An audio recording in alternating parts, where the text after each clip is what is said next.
Politik kita harus politik yang bijaksana, politik yang cerdas, politik yang penuh kesadaran. Jangan politik yang kita ikut-ikut gaya orang lain, ya. Hujat menghujat, hardik menghardik. Enggak, itu menurut saya tidak produktif. Rakyat tidak suka. Rakyat tidak suka pemimpin yang saling mengejek, saling menghargai. Feeling saya. Pak, dengan alasan rekonsiliasi juga, apakah berarti nanti kalau Bapak menang, lawan akan Bapak ajak bergabung ke kabinet, dan sebaliknya kalau Bapak kalah akan bersedia bergabung bila diajak yang menang? Inikah tradisi Indonesia menurut Anda, Pak, politik Indonesia seperti ini, yang kalah bergabung ke yang menang? Akhirnya saya sadar akar masalahnya. Akar masalahnya adalah bahwa gaji pejabat-pejabat kita, gaji pegawai negeri terlalu kecil. Sehingga membuat para pejabat takut akan masa depan. Ini yang membuat iklim memudahkan kebocoran dan sebagainya. Tapi tidak semua, Pak. Kejadian di Kementerian Keuangan, di pajak, remunerasinya sudah sedemikian tinggi, tapi nyolong juga Pak Prabowo. Jadi begini, kalau ya, ini saya bicara tentunya average, rata-rata. Ya. Kementerian Keuangan oke, tapi rata-rata seperti itu yang saya lihat. Filosofi saya belajar, saya tuh kita harus gembira. Orang lain bisa ikut gembira, nah itu penderitaan. Yang saya ajarkan kepada lingkungan saya, anak buah saya, apa yang saya dapat ya. Pertama, ya, kalau Anda tidak bisa membantu banyak orang, bantulah beberapa orang. Kalau Anda tidak bisa bantu beberapa orang, bantulah satu orang. Kalau satu orang pun Anda tidak bisa bantu, jangan bikin orang itu susah. Itu filosofi yang saya, jadi saya kira demikian. Ya. Dan sejak dulu Bapak dikenal sebagai tokoh yang mencintai buku dan literasi. Kalau Sabtu Minggu saya ke perpustakaan, itu nggak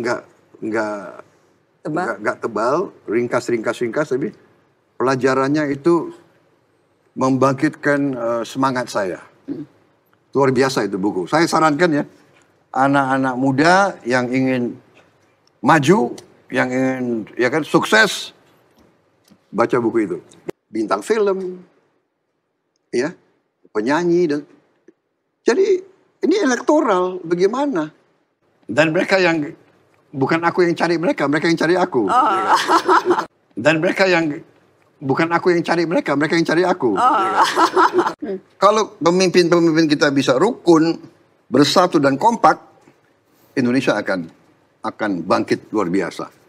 Jadi Pak Prabowo spesifik diberi tugas oleh Pak Jokowi itu ya, selama 25 tahun apa rencana pertahanan. Dan itu yang memang sudah Anda selama ini kerjakan sepanjang sampai 4 tahun ini. Pak, selain masih soal portofolio Kemenhan, Pak. Salah satu mandat yang juga diberikan Presiden Jokowi ke Kementerian Pertahanan adalah soal pembangunan food estate atau lumbung pangan, khususnya di Kalimantan Tengah. Pak, sejak awal sudah banyak kritikan Pak Prabowo akan pelaksanaan program ini. Dan belakangan itu ada laporan dari Walhi, dari Greenpeace yang menyoroti bagaimana program ini justru mengeksploitasi hutan, Pak. Mengancam wilayah adat dan keanekaragaman hayati. Itu kan perjuangan beliau. Itu yang beliau inginkan. Dan itu yang beliau katakan, makanya beliau keluar dengan sikap hilirisasi. Bahan-bahan kita sudah cukup. Kita tidak mau lagi menjual kekayaan alam kita sebagai bahan mentah. Tidak mau lagi. Kita mau pengolahan diolah di Indonesia. Kita mau bahan-bahan itu diolah di Indonesia sehingga kekayaan itu value add, nilai tambahnya itu dinikmati oleh rakyat Indonesia. Itu yang kita mau. Dari situ saya mulai suka buku. Dan juga orang tua saya kalau tiap ulang tahun apa selalu hadiahnya buku. Ya. Sekarang anak-anak punya banyak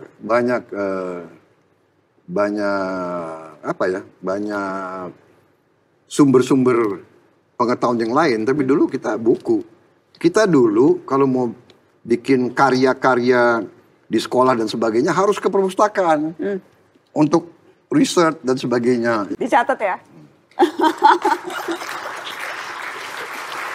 Berkuda dan memelihara kucing. Itu juga sisi lain dari Anda. Apa makna kehadiran dan memelihara hewan bagi Anda, Pak Prabowo? Kalau bagi penggemar kucing, Pak, yang jadi majikan bukan kita, mereka majikan kita, Pak. Dan kuda, saya punya banyak hewan. Kualitas kepemimpinan dan kualitas pendidikan. Jadi pemimpin-pemimpin kita harus benar-benar terdidik dengan baik, tapi juga sistem politiknya harus kita kaji. Ya sekarang terus terang aja kita harus kaji demokrasi ini yang kita laksanakan. Kita harus, menurut saya ongkos politiknya terlalu mahal. Ya jadi ini yang harus kita cari para pakar, kita belajar dari mana supaya nanti wakil-wakil rakyat bisa dipilih tanpa ongkos politik yang terlalu mahal. Makanya kita harus berani mengkaji. Ini nanti harus ada semua. Jadi contoh, kita jadi contoh banyak negara. Benar-benar, saya keliling kemana-mana, mereka selalu tanya, kok bisa Anda? Dan banyak negara melihat kita. Anda bisa bayangkan sekarang saja, as we speak now, di Sudan, perang saudara. Perang saudara antara dua jenderal. Padahal Sudan ini negara yang sangat kaya. Dia punya minyak, punya gas, punya emas. Ya. Perang di ibu kotanya. Ribuan rakyat, 2,5 juta rakyat kehilangan rumah. 2,5 juta pengungsi. Gak tahu nasib mereka. Jadi kita ini jadi panutan. Memastikan bahwa alutsista kita akan bisa cukup kuat untuk melindungi kekayaan kita. Itu tekad saya dan Presiden Jokowi sebetulnya punya perhatian yang besar. Kurang lebih 2 minggu setelah saya dilantik, beliau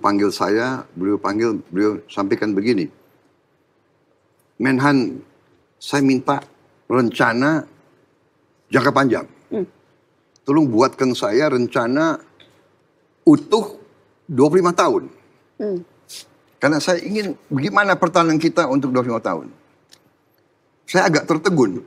Bayangkan ini ya, beliau bukan latar belakang militer, belum pernah dapat pendidikan militer. Jadi saya bisa ikuti perkembangan ekonomi, perkembangan pertanian, perkembangan di sektor lain. Nah, kalau kita mencegah itu dengan kita menahan orang, kemudian pemerintah berubah, itu kan berubah. Kedua, saya masuk di Kementerian Pertahanan, saya melihat birokrasi kita, ya, budaya-budaya yang masih belum begitu baik, itu koreksi diri kita sebagai bangsa. Jadi saya banyak belajar, terus terang aja. Dan itu jadi masalah presiden sendiri.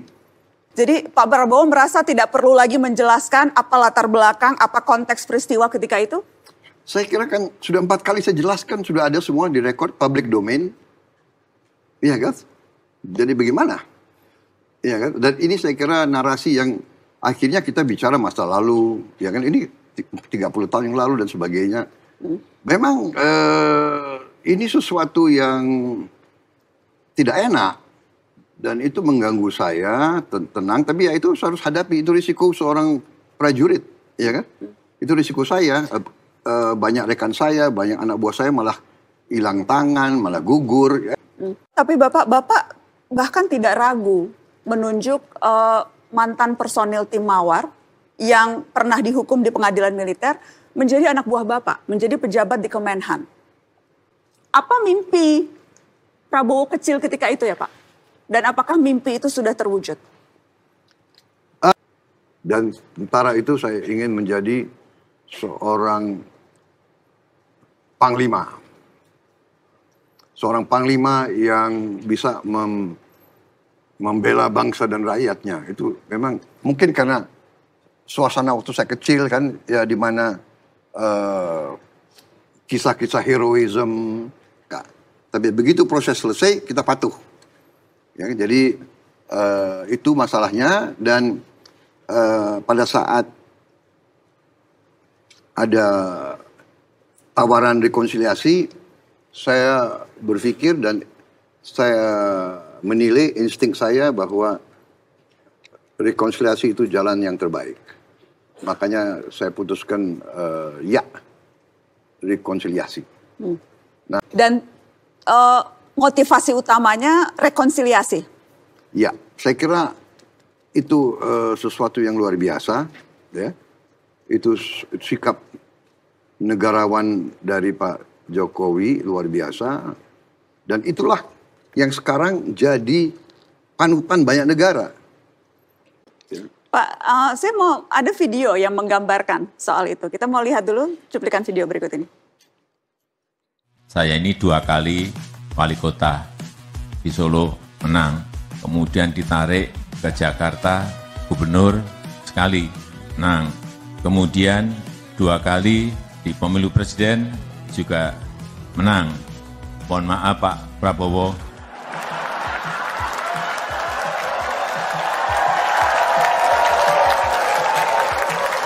Kelihatannya setelah ini jatahnya Pak Prabowo.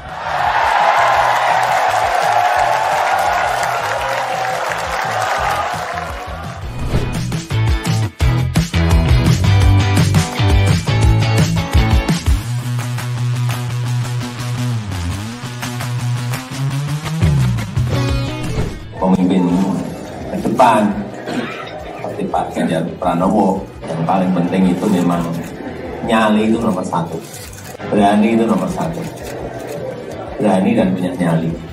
Dan saya lihat Pak Ganjar punya.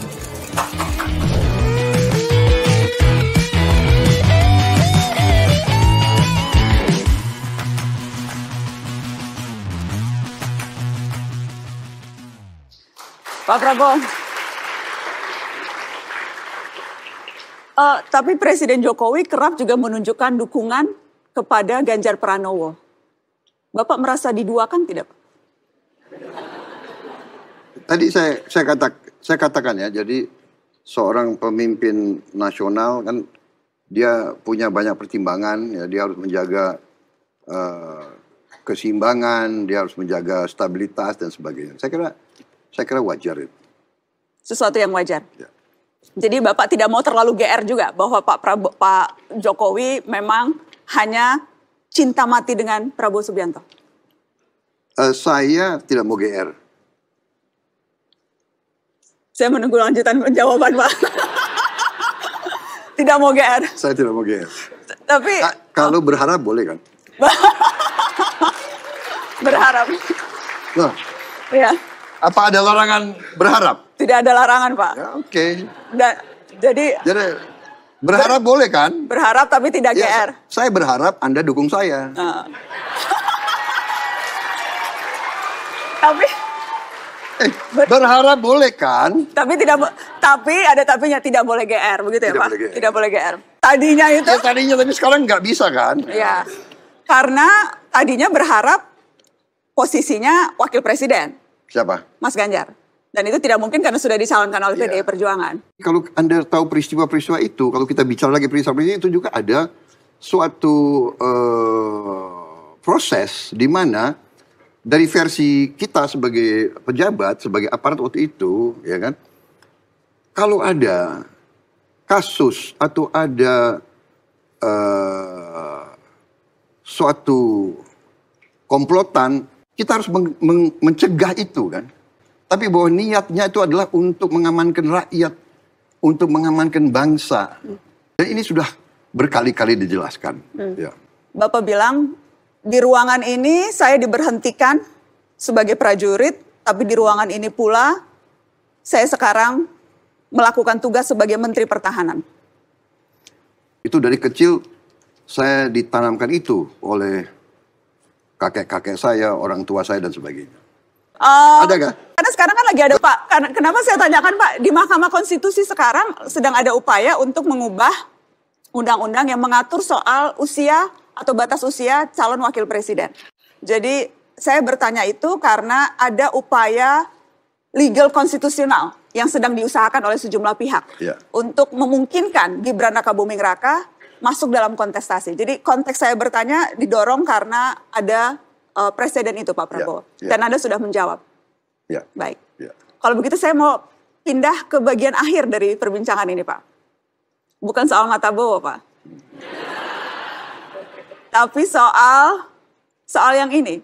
Sisi lain Prabowo Subianto. One man, one vote yang dikendaki rakyat itu harus kita perhatikan, kita dengar. Jadi mau anak presiden, mau bukan presiden, mau anak siapapun, kita harus pertimbangkan kehendak rakyat. Jadi ada kemungkinan menjadi calon wakil presiden Anda Pak, anak presiden saat ini? Ya, Anda sendiri yang sampaikan nama itu. Sebagai pancingan. Anda yang sampaikan kan? Sebagai pancingan Pak. Anda sampaikan kan? Sebagai pancingan. Ya, berarti Anda mengakui ada kemungkinan kan? Saya kurang politisi. Makanya saya kalah terus. Diundang. Pak Prabowo, benarkah kalau Bapak banyak berubah sekarang? Saya kok merasa tidak terlalu berubah saya. Media itu elit loh. Iya kan? Meletup-letup. Dan alhamdulillah saya diundang sekarang. Jadi saya nggak usah meletup-letup di sini. Karena ya mereka duduk, nggak terlalu panas, ya kan? Prajurit itu, kalau di prajurit pasukan tempur itu ibarat. Tapi akan ada hal-hal yang baru dari Prabowo Subianto. Bukan yang embek gitu. Tapi Ya bagaimana? Harus hati-hati. Kali ini insya Allah. Pak Prabowo ketika berkali-kali maju, itu dijadikan olok-olokan oleh lawan politik Anda.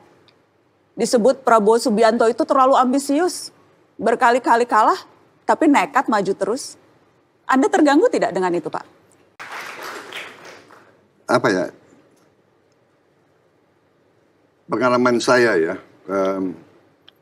diolok-olok itu kan nggak sakit. Begini ya, kita bersyukur kita hidup dengan baik ya. Kita bersyukur pemberian Tuhan. Diolok, dihina, dihujat, difitnah.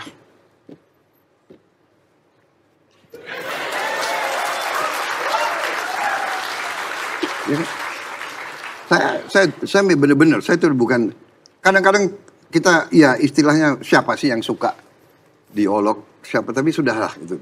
Atau humor apa yang bisa bikin Pak Prabowo ngakak-ngakak sampai sakit perut? Apa saja. Saya memang, apa ya, saya suka, saya itu, kita harus gembira. Saya dapat pelajaran dulu dari Prabowo, orang berani itu gembira. Orang berani itu gembira. Kita mau pengolahan diolah di Indonesia.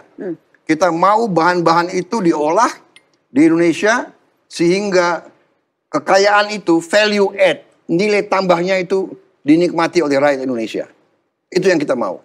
Dan Mbak Najwa, luar biasa kadang-kadang ya, nilai tambahnya itu bisa 20 kali, 30 kali, 100 kali daripada kalau kita jual gelondongan. Belum boksit, nikel waktu kita jual bahan mentah, katakanlah penerimaan negara itu $1 miliar, kurang lebih. Boksit itu bahan baku alumina. Alumina kalau diolah menjadi aluminium. Setelah hilirisasi, naik 20 kali, 30, 25 kali. Bayangkan, ini yang sangat penting, ini baru nikel. Tapi kita beli mobil dari luar.